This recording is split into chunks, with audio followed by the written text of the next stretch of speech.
Sometimes it depends. If a person comes in a dream, first of all, if it happens in the first year, then the soul is still down here. But if it happens after the first year, that's a total different thing. But if the soul comes after the first, in the first year, it still comes in dreams and it's not happy, means that the family has to do tshuva. That's the only thing. If he's a messenger to tell the family, I'm suffering, meaning that down here, the family has to do tshuva. How long the neshama, the whole, stay there and is clean? And Each neshama is different. I want to know, sometimes they have maybe 50 years the father died. Still they make candle every candle and every year they go and make it Torah something. Uh-huh. It's okay, it's not okay, it is nice. I don't know. The thing is that we don't know anyone up there how long it takes. We know that the mishpat, the trial of Arasha, lo alenu, is 12 months in this world. That's why in a mishpat of a tzaddik, it's 11 months. That's why we say Kaddish in this world 11 months. So this is in our time, but the person can be in mishpat in Shamayim, it can be thousands of years in the time of Shamayim. But it depends on the person. It depends on the family? First of all, it depends on the person. Yeah. Person has to be responsible for his own things. But if the family down in this world, they do tshuva, they help that person. If they don't, then it can make it harder.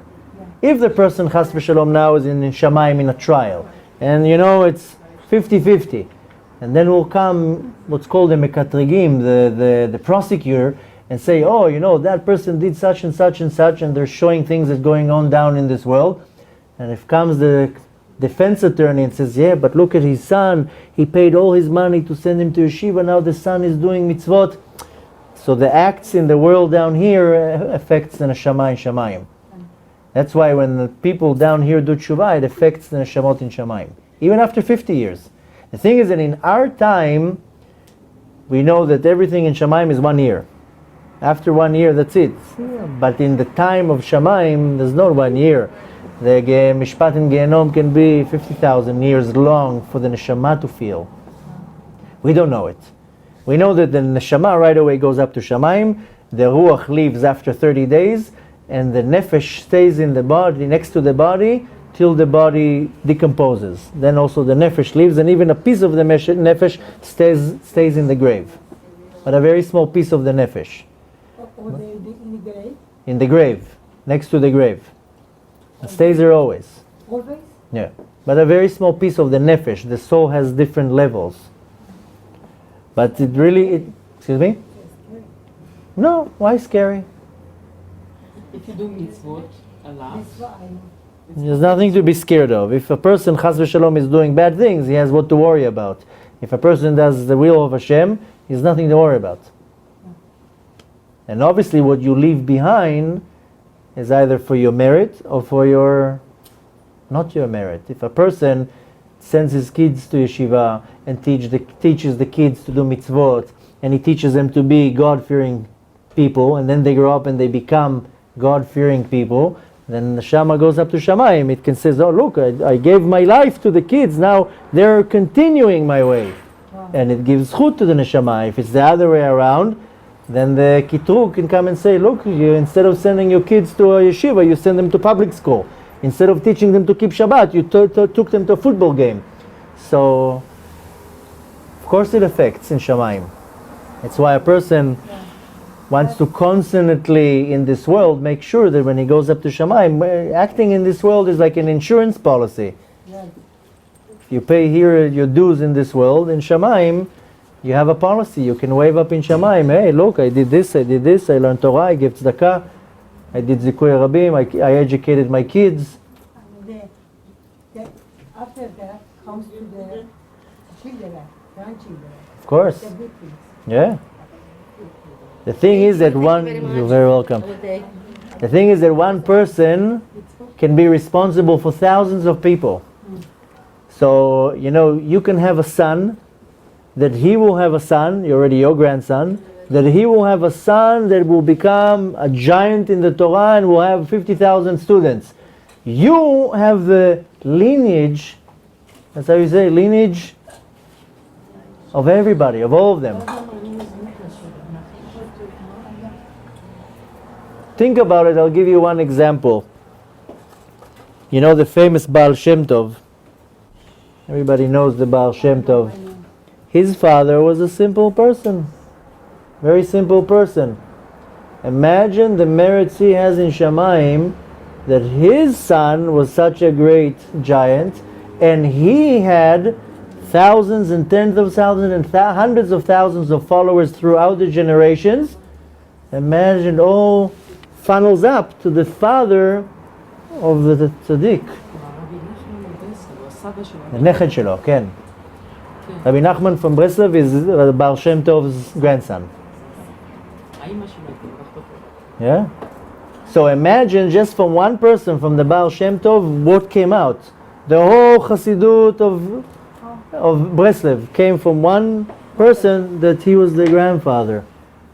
The grandfather, the Baal Shem Tov, had a few Talmidim. One of his main disciples was the Magid from Mazrij. His Talmid was Baal Atanya, Reb Shneor Zalman. He is the founder of Tnuat Chabad, of Chabad. Imagine how many Chassidim and Talmidim are beneath him. It all comes, all the generations.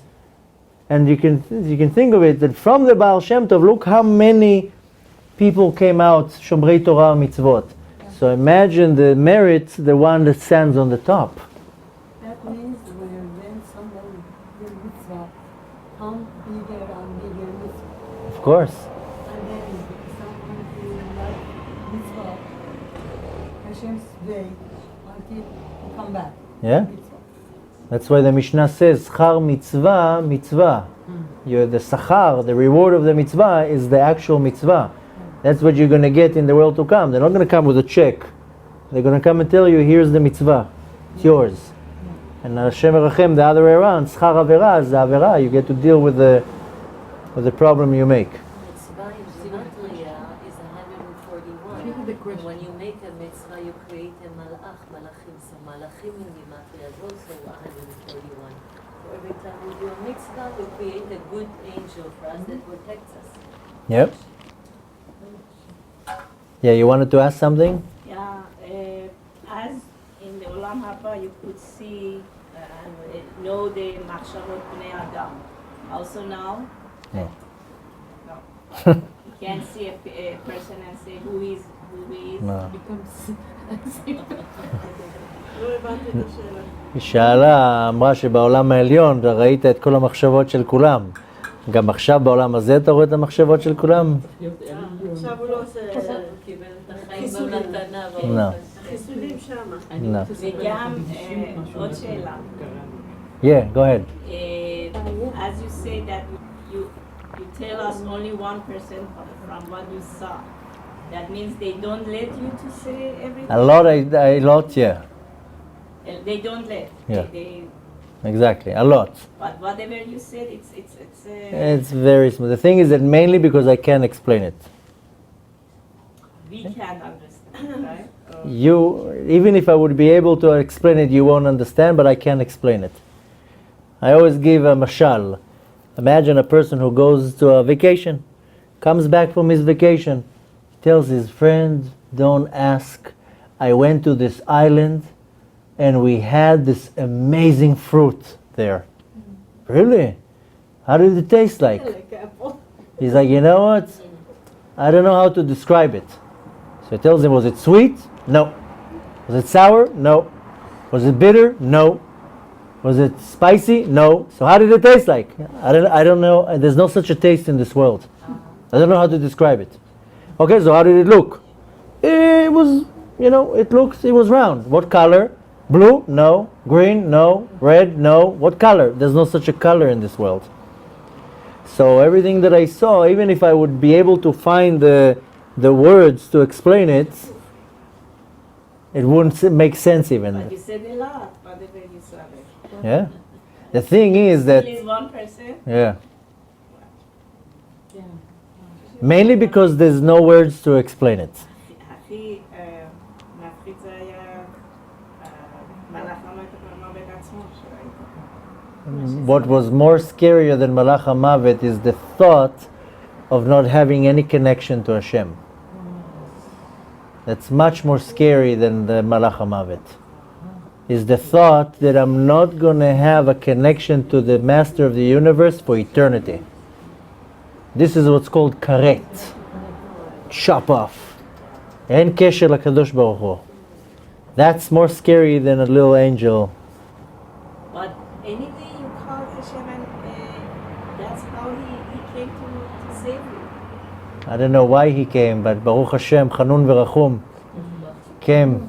I see your grandmother, you had a great grandmother, that she was protecting you with a lot of tears. And she was saying, please save my grandson, don't let him go down. I know he's going to go to the left side. She really cried on you, Neshama, to save you. When I felt it over the phone, the lady asked me, what do you think God let you live back if you don't have mitzvot? So you said, I really don't know, but I saw that you had a great grandmother that was really, really tzaddiket. I don't know, you're going to ask your mother, maybe I can ask her directly. Yeah. Or your father's mother. Maybe. I always say that I don't know why. Yeah, could be. I thought it was your grandfather, Anava, that also had some merits. Could be.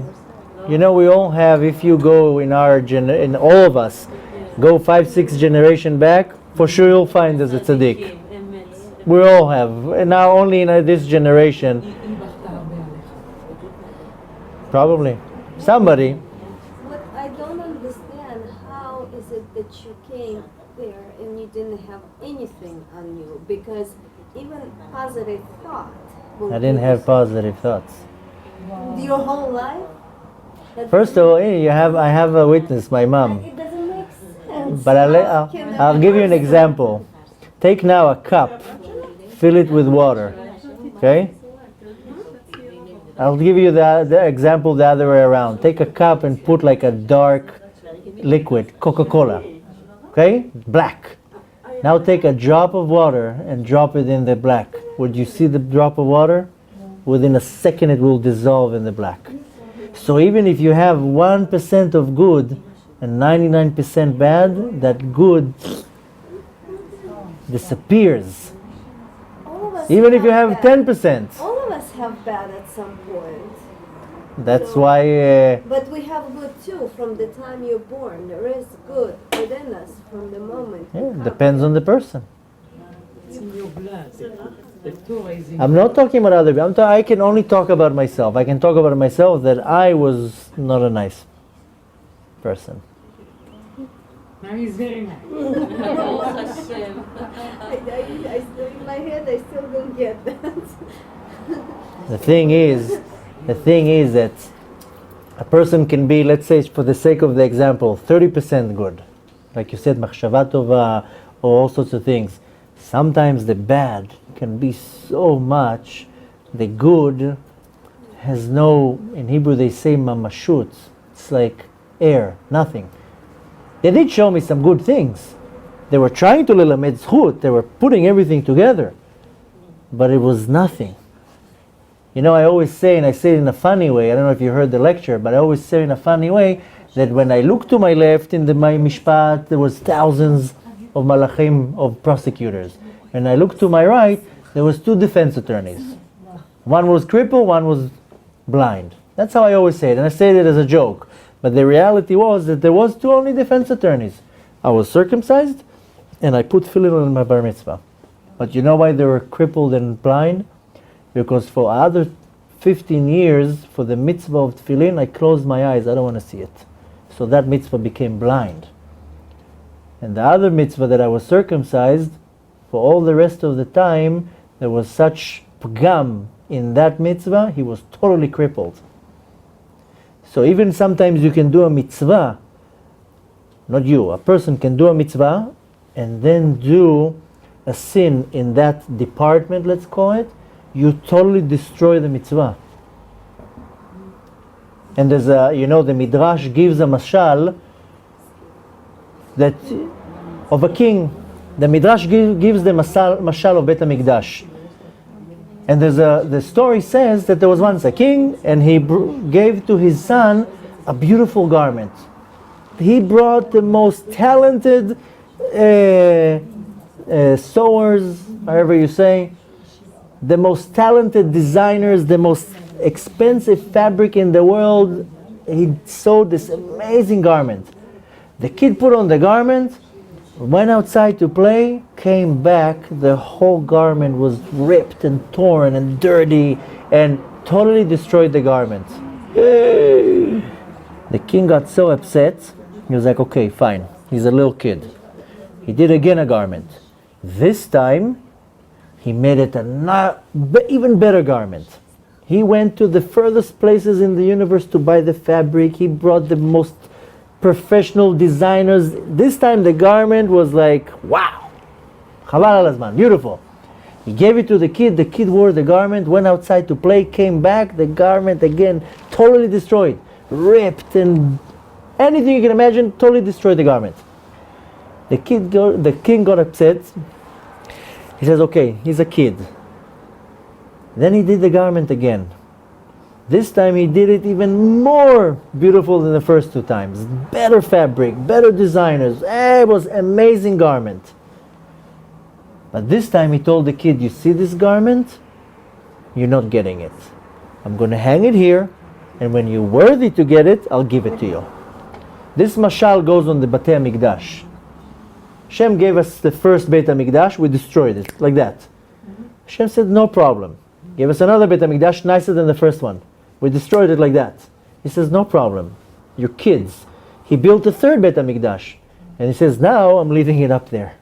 When you're ready to get it, I'll give it to you.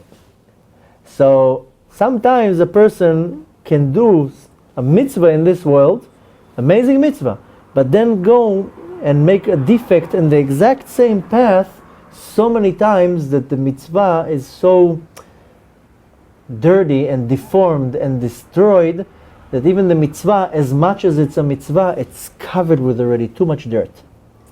So when you finally realize, how can you backtrack it and correct it? Because you can do anything in this world. This is the only world you can reverse everything. So you can correct Everything. by doing mitzvah. Tshuva, by doing tshuva. Tshuva means Tshuva means, first of all, not doing the sin anymore. Then it Same means one or any? you have to do tshuva for every sin that you did. So if you did 500 different types of sins, you have to do 500 tshuva for everything. Tshuva is a general thing. But a person, he's 30 years old, decided to become Baal Tshuva. So he ate not kosher food, he has to do tshuva for that. He didn't keep Shabbat, has to do kosher tshuva for that. He ate on Yom Kippur, had to do tshuva for that. Every little sin a person did has to do tshuva for. Tshuva means, first of all, not doing the sin anymore. Then it means that he's regretting what he did. He has to feel bad. He has to have charata. Then he has to confess, to have vidui, to say, yes, I did it. Most people, it's hard for them to say, I did it. Confess to who? To God? And sometimes to confess to whoever you did it. Vidu is not only saying Hashem no magano. That's easy to bang on my chest. Go to confess to the person you stole from. Don't go to confess to the person you cheated in business. I'm sorry I cheated you. Go to confess to the person you lied to face. I'm sorry I did this to you. The vidu is sometimes not only coming to Hashem saying Hashem no magano in a room. That's very easy to say. I can do that 50 times a day. But to confess face to face to the person that you did something to, that's the real confession. And if it's between you and Hashem, then yes, you confess to Hashem. And the ultimate part, what seals the tshuva, is never doing it again. So when I became Baal Tshuva, I had to do tshuva for 5,000 sins. And you can actually, in some cases, you can apologize or admit or actually be in front of someone physically. It's impossible. So Yeah. what happens then? So you have each problem, there's a solution. For example, when I became religious and I went to a rabbi and I told him, I used to steal a lot of money in business. I was very crooked in business. You think I can find every person that I was crooked in business for the last 15 years? I can't. How can you do that? So he says, okay, you have to evaluate more or less. And if you think that you stole $50,000 and you can't find the people, so take $50,000 and donate it to poor people. if you think you insulted 300 people in your life and you can't find them to apologize, then you have to be super duper extra nice to 600 people, double. So there's always how to balance it. You can't find the person, then you have to find there's ways to do it. You don't make up the ways. But if you know, I don't know how many times, maybe how many people I owe money. So yeah, you have to take a certain amount of money and donate it. If a person was very mean to certain people, the rabbi told me exactly what to do. But there's an answer for everything. You want to tell the story about the woman who had a miscarriage, she lost the baby, and then you told her, Yeah. go. Yeah, please. Not too long ago, this lady came to me and she told me that she grew up religious. And at some point in her teen years, she became a little bit less religious. And then when she was in her 20s, she was with a man and she became pregnant and she had to do an abortion. And she was like, if I would tell my family, they will murder me on the spot. You know what it is to, like, my family are all religious. And she was like, and then it passed and I did my tshuva and, you know, I got married, I have kids now, I have 4 kids. But I'm carrying in my mind and in my heart that 20 years ago, or whatever it was, I did an abortion. I killed a baby. I don't know what to do. How can I do tshuva for that? And nobody knows. She was like, you're the only one I'm telling you. Nobody knows that. Not my husband, not my parents, not anyone. Not the father of that child. How can I correct it? Who can I do tshuva for? So I told her, you know what? Your remedy, your etzah, go now to an abortion clinic and convince a girl not to do an abortion. You're going to balance it out. And that's what she did. She gathered so much courage to walk to an abortion clinic, to approach a girl she doesn't know, and she convinced her not to do an abortion. And she told me, she came home, she emailed me, she was like, I feel like $1 million. I feel like I won the lottery. I can't explain to you the feeling I had. And she told the woman, I'll help you with money so that you can go through it, etc., etc., etc. And I told her, okay, now that you saw that it worked, go and convince a few other girls. Because you don't know if one is enough to correct your problem. Maybe you need 2, maybe you need 3. Maybe you need to do this tikkun for other people. Take some friends with you. But everything can be fixed. As long as this world, as long as the neshama is in a body, you can fix everything. Everything, the worst sins, you can fix in this world, and you want to fix it in this world, because once the light's out, that's it. Stoppers off. Whatever you achieved, you achieved. But you can only fix for yourself. You cannot. No, you can fix for other people. You can? Yeah. Fix if you have Einish. Yeah. First of all, for any relative that you have that's already passed away from this world, you can help them. You can now say, I'm reading now for my grandfather. Every day with this kapitel of Tehillim, every day I'm reading this chapter of Tehillim is going to go for the merit of my grandfather, who passed away 20 years ago.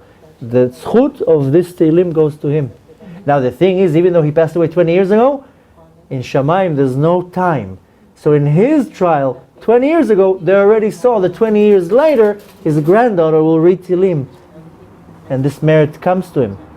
I always say the same joke. אפשר לקרוא בשביל הנפטר? בטח. זה כאילו שהוא קורא? זה לא כאילו שהוא קורא, אבל זה כמו שאני נותן לך עכשיו את הזכות.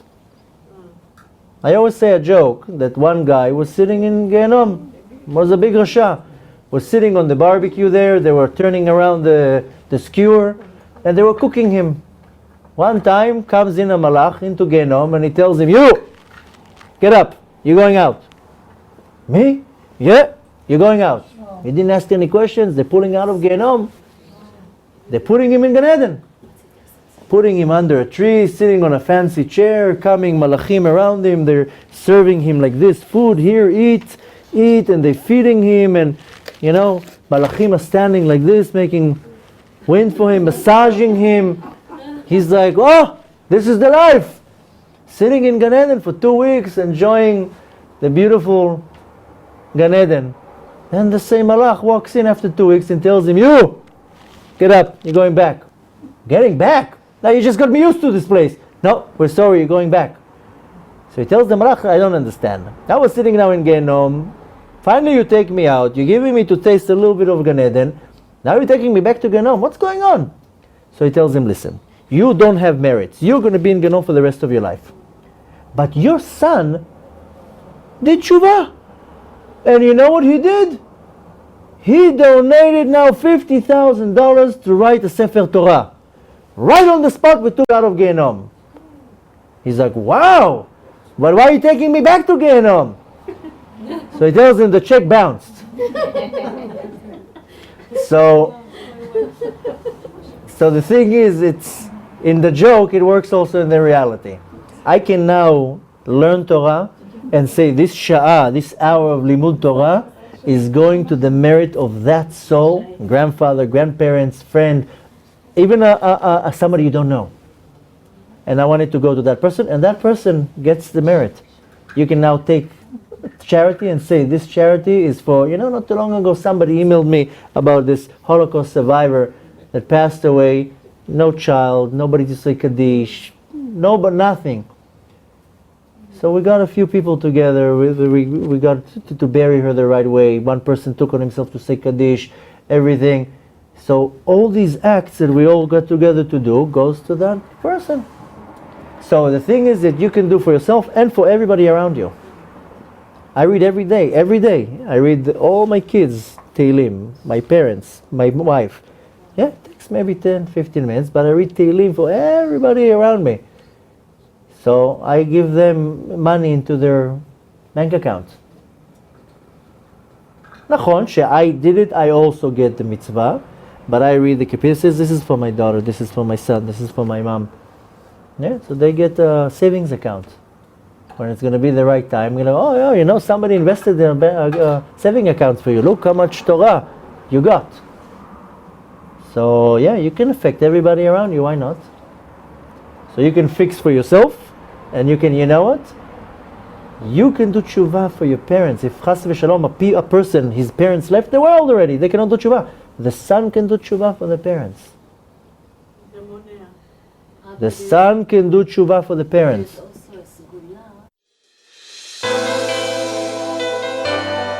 If you would like to dedicate a class in honor of someone, please contact us via our website at www.atzmut.org. Please subscribe to this channel to be notified about new videos.